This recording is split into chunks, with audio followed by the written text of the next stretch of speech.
Okay, so today let us discuss on movement and exchange of gases in human body. So when we're talking about gases in human body, there are two major gases that involve oxygen and carbon dioxide.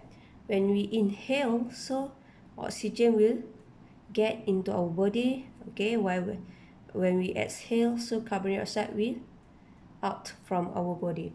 So how these two gases come out and come in into our body. So first of all, when we inhale, try inhale right now. Okay, when we inhale, the first thing is the gases we get into our nostrils, nasal cavity, pharynx, larynx, trachea, bronchus, bronchiole, and lastly alveolus. So our alveolus. So when we inhale, oxygen will get into our lung. So there are a lot of oxygen when we inhale. With this a lot of oxygen, so we call here oxygen has higher concentration. Okay, higher concentration in our alveolus. The journey is oxygen have to go all over our body. So right now the oxygen is in alveolus. So the journey is to go to whole body. So how we are going to give oxygen to the whole body? Okay. So first thing you remember, oxygen in alveolus is higher concentration because of our inhale. And then I want you to look here. In blood capillary, there's a lot of red blood cell. Okay. So when this red blood cell will transport the oxygen and carbon dioxide to get to the whole body, so we need red blood cell. Okay, so first thing, our red blood cell will carry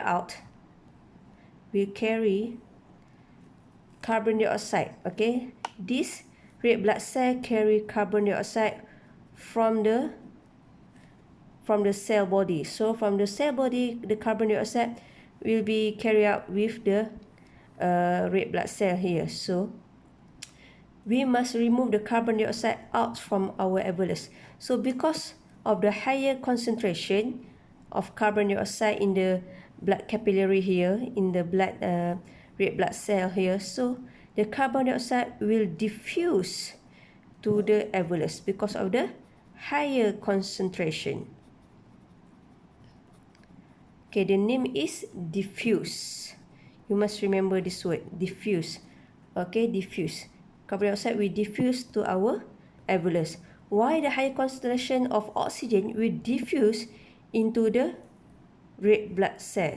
So this red blood cell has higher carbon dioxide, while this red blood cell will has higher concentration of oxygen right now.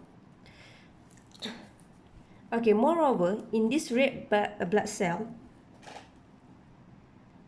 okay, in the red blood cell, we have a compound named as hemoglobin. So what is the function of hemoglobin? The function of hemoglobin is to combine with oxygen. When the oxygen enter the red blood cell, so we combine with the hemoglobin and produce oxyhemoglobin.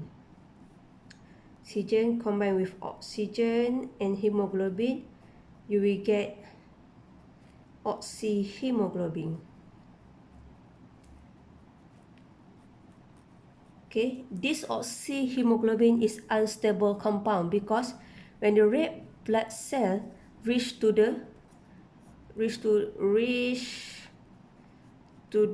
body cell, so the unstable compound oxyhemoglobin will decompose, will separate, will decompose and become hemoglobin